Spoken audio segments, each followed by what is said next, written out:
ಇವತ್ತು ನೀವು ನೋಡ್ತಾ ಇದ್ದೀರಿ ಸರ್, ಮೋದಿಯವರ ಆಡಳಿತ ಆಗಿರಬಹುದು, ಸಾಕಷ್ಟು ಬದಲಾವಣೆಗಳು, ಹೊಸ ಹೊಸ ಯೋಜನೆಗಳು ಏನಾಗಬೇಕು ಅಂತ ಹೇಳ್ತೀವಿ. ಇಲ್ಲ, ಬದಲಾವಣೆ ಆಗ್ಲಿಕ್ಕೆ ಆದರೆ ದೊಡ್ಡ ದೇಶ.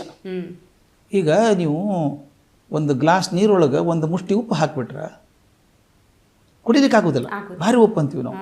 ಅದೇ ಒಂದು ಮುಷ್ಟಿ ಉಪ್ಪು ಒಂದು ಕೆರೆಯೊಳಗೆ ಹಾಕಿದ್ರೆ ಏನು ಅನ್ಸೋದೆ, ಉಪ್ಪೇ ಅನಿಸೋದಿಲ್ಲ, ನೀರೇ ಹಂಗೆ ಆಗಿಲ್ಲ ಅನಿಸ್ತದೆ. ಹಂಗೆ ಈ ದೊಡ್ಡ ದೇಶದೊಳಗೆ ಏನೇ ಪ್ರಯತ್ನ ಮಾಡಿದರೂ ಇನ್ನೂ ಆಗಿಲ್ಲ ಅಂತ ಅನಿಸ್ತದೆ. ಆದ್ರೆ ಆಗ್ತಿರ್ತದೆ ಬದಲಾವಣೆ, ಖಂಡಿತ ಆಗ್ತಿರ್ತದೆ. ನೆಲದೊಳಗೆ ಬೀಜ ಹಾಕಿರ್ತಾರೆ, ಒಮ್ಮೆ ಬರೋದಿಲ್ಲ ಬೆಳೆ, 4 ತಿಂಗಳು ಬೇಕದು. ಹಂಗೆ ಈಗ ಹಾಕಿದ್ದೇನು ಪರಿಣಾಮ ಭಾಳ ಚಂದ ಮಾಡ್ಯಾರ. ನನಗಂತೂ ಭಾಳ ಖುಷಿ ಅದು ಮೋದಿಯವ್ರು ಮಾಡಿದ್ರ ಬಗ್ಗೆ, ತುಂಬ ಸಮಾಧಾನ ಅದು. ಒಬ್ಬ ಮನುಷ್ಯ ಇಷ್ಟು ಮಾಡ್ಲಿಕ್ಕೆ ಸಾಧ್ಯದ ಏನು ಅಂತ ಅನಿಸುವಷ್ಟು ಮಟ್ಟಿಗೆ ಮಾಡ್ಯಾರ. ಎಲ್ಲ ದಿಕ್ಕಿನೊಳಗೂ ಮಾಡ್ಯಾರ. ಇದುವರೆಗೂ ನಾವು ಬರೀ ಹಿಂಬಾಲಕರಾಗಿ ಇದ್ದವರು, ಹಿಂದುಳಿದ ದೇಶ ಅಂದ್ಕೊಂಡಿದ್ದವರು, ಅಥವಾ ಅಭಿವೃದ್ಧಿಶೀಲ ರಾಷ್ಟ್ರ ಅಂತ ಅಂದ್ಕೊಂಡವರು, ಇವತ್ತು ಅಮೆರಿಕ ಕೂಡ ನಮ್ಮನ್ನು ಮೆಚ್ಕೋತದಲ್ಲ, ಜರ್ಮನಿ